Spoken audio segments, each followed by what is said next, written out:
Hi, I'm Jackson Kennedy. High school, I had a scholarship to the University of Chapel Hill for wrestling. I decided not to take it because of 9/11 and joined the United States Army.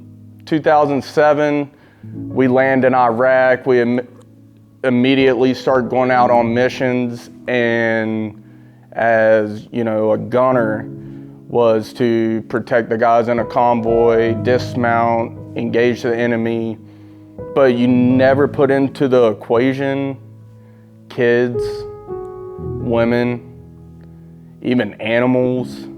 I didn't know what I was getting into. I would say, a little naive to the world still, naive to the military obligation that I had signed up for. You never realize that maybe one day you're going to come across a situation to where you hold a 7-year-old child as he bleeds out, and the last thing he sees is your face. Looking back on it now, I would say, October of 2007 is when I lost my faith. For a God that creates a child only to get killed in a savage way, to die in a stranger's arms, scared. There was no glory in his eyes. There was no, I see a light and I'm going to heaven. It was nothing but fear. So why would I want anything to do? Let's say at this point I still believe in God. Maybe I don't even want anything to do with this God that I thought I believed in. 2017, I got a medical retirement from the United States Army, and that's where chapter 2 kind of begins, and it got bad. My drinking, my anxiety, my depression. I went to a party one night in Charlotte and met this girl, most beautiful woman I had ever met, named Janelle. And lo and behold, for some reason, she liked me. And we ended up 9 months later getting married. I inherited 2 beautiful stepchildren. And in my head, I was like, this is what I needed. This is the answer. She was a Christian.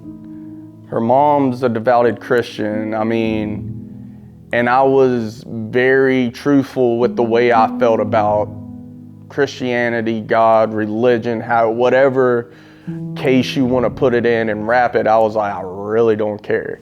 Being an alcoholic at the time, thinking that getting married and taking on 2 beautiful kids as a fix-all, be-all was not the right answer.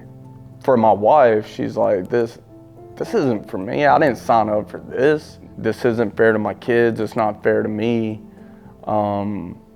And she left. We separated for a year. Again, I went back. I got a house out in the middle of nowhere, drinking every day, shooting guns.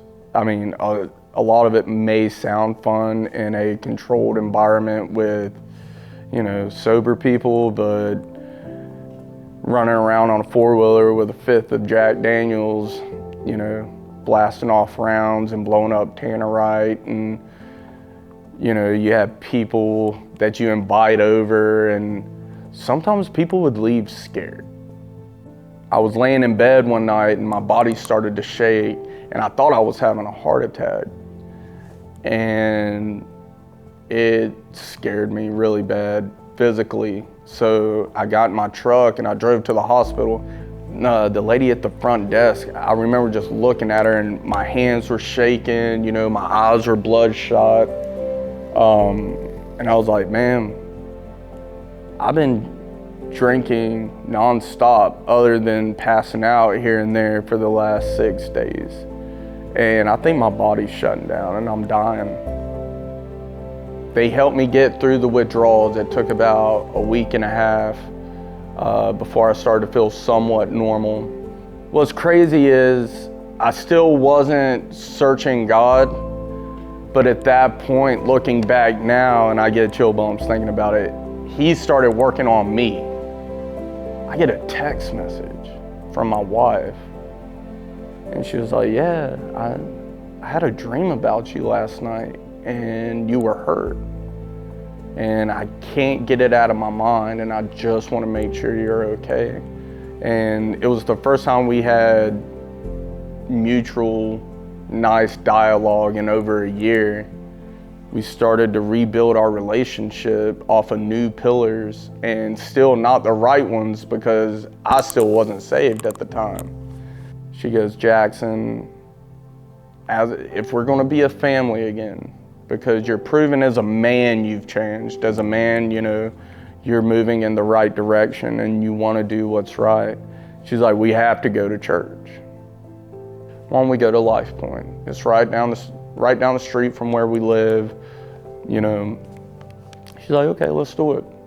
And my mother-in-law's boyfriend invites me to men's group on Saturday at the coffee house, and that was it. That was the place God wanted me, because when I sat down, it was liberating to hear everybody's honesty and their stories. All these guys have been through divorces, have failed at things, their faith has failed. They all have their own trials and tribulations, and not one of them looked at mine like it was anything bigger than what they had went through. And I'm like, you know what? Awesome. You guys saved my life. You were my life raft in a storm of perpetual sighs, and I didn't even know it. And I can't thank any of you enough. But I know the one day we will celebrate, it won't be on this earth, it'll be up in heaven, and that's when the real celebration will happen. And whether I'm meeting you there, you guys are meeting me there, you'll be my brothers till the end. So thank you.